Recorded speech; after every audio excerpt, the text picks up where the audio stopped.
Si Senador Bato de la Rosa, hindi maiwasang pag-usapan na naman ngayong taong ito, 2026. Alam niyo bakit? Aba, hindi talaga nagtrabaho eh.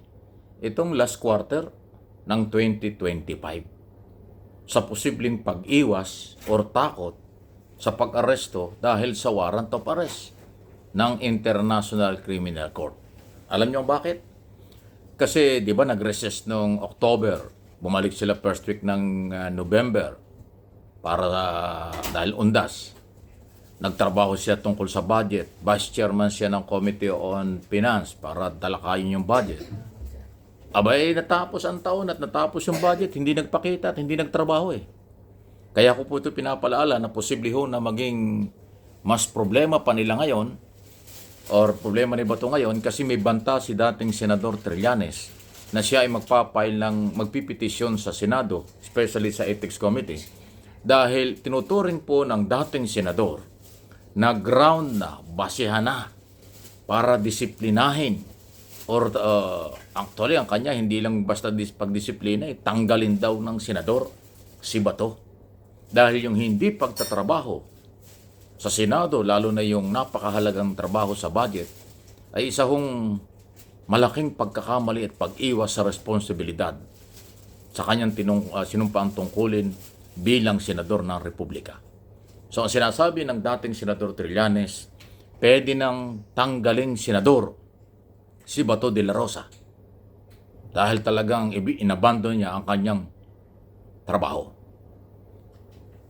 Sabagay, yan ho'y punto niya. Ako naman sa aking paniniwala, iba po ang sitwasyon ng ginagawa at problema ni Bato de la Rosa ngayon kumpara kay De Lima at kay Trillanes nung araw.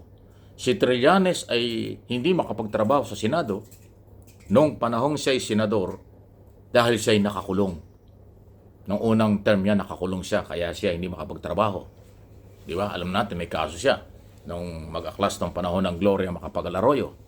Ito naman pong si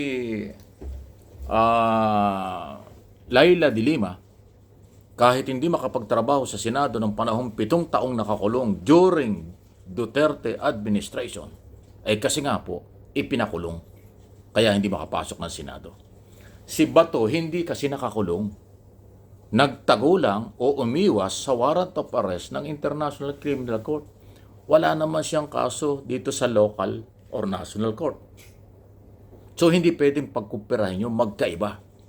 Justify si Trillanes at si De Lima kaya hindi makapasok ng Senado ng panahong yon kasi nakakulong sila. Kaya hindi pwedeng disiplinahin. Pero itong Senador Bato na hindi naman nakakulong, hindi nagtrabaho, hindi alam kung nasa saan, yun daw po yung ground para siya ay tanggalin na. Bantayan ni Trillanes nung nagbagong taon, nung bago mag-Christmas, ngayon bagong taon na, wala mang gagawin na yan. Kanyang gagawin na po yan. Anong tawag dito? Na i-file na yung reklamo before Ethics Committee. Ayun. Abangan natin. Sino ba ang chairman ng Ethics Committee? Uy, si Senador JB. Happy New Year, Senador JB Ejercito. Ayan. Kung ano ang gagawin niya diyan sa isyong yan. Okay? Ano po yung masasabi? Tama ba ang gagawin ni Trillanes? Dapat na bang tanggalin si Bato? O panatilihing at large? Nawawala? Nagtatago? Or umiiwas? Baka siya mahuli dahil sa kanyang kaso, co-accused ni Duterte sa crime against humanity, human rights violation. Ayan. Sige lang po, comment po kayo. Pangalawa na ating pag-usapan. Si Senador Robin Padilla, iba na naman ang sinasabi. Sa kanyang paniniwala, dapat daw sunugin na lang yung perang ipinakita ng mga district engineer at ng mga sangkot sa graft and corruption. Bakit naisip niya yun? Kaya tuloy, viral na naman eh. Ang kanyang idea, sunugin na lang daw yung pera. Bakit? Pera ng taong bayan yan. Hindi naman niya pera yan. Di ko alam kung anong mga lalim na pinanghuhugutan nitong senador na ito na sa halip na yung pera ay sabihing alagaan, ibalik sa National Treasury, ipagpagawa ng dapat na pagpagawang project. Ang kanyang proposal, sunugin na lang daw.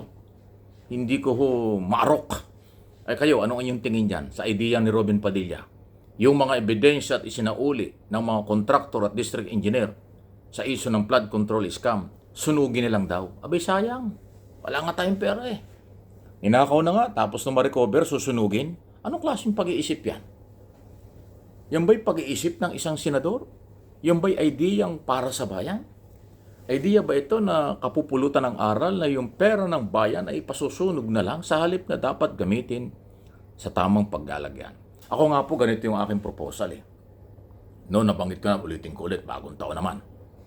Yung lahat ng marirecover sa graft in corruption, pagsamasamahin, ipagpatayo ng isang building or mga building o anumang istruktura na pangalanan na ito ay budget, ito ay pinagpagawa ng itong budget, itong project na ito ay galing sa na-recover na pera ng bayan sa issue ng korupsyon. Para bang yung identity ng anumang project na ipagpapagawaan nitong perang ito ay maaala-ala, magiging record na ng kasaysayan ng bansang pampolitika na ang korupsyon sa Pilipinas ay nangyari pero na-recover ang pera at ito ipinagpagawa, hindi nawala. Di ba? Kasi pag yung pong na-recover na perang ito, kung magkaano man yan at tuloy-tuloy pa yan eh, at isinama sa National Treasury, at hindi ho na matatandaan ng tao kung saan ginamit, baka paghanapan pa kayo. Sasabihin ng mga tao, saan ginamit ng gobyernong ito yung perang na-recover? Baka sabihin, ay, nanakaw ulit. Eh, di ba, sama?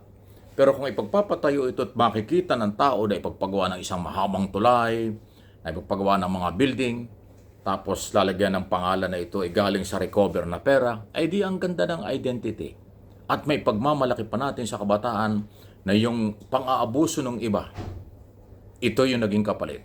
Ni-recover, pinakulong, kinasuhan, pinakulong, tapos ni-recover, ipinagpagawa ng ganito.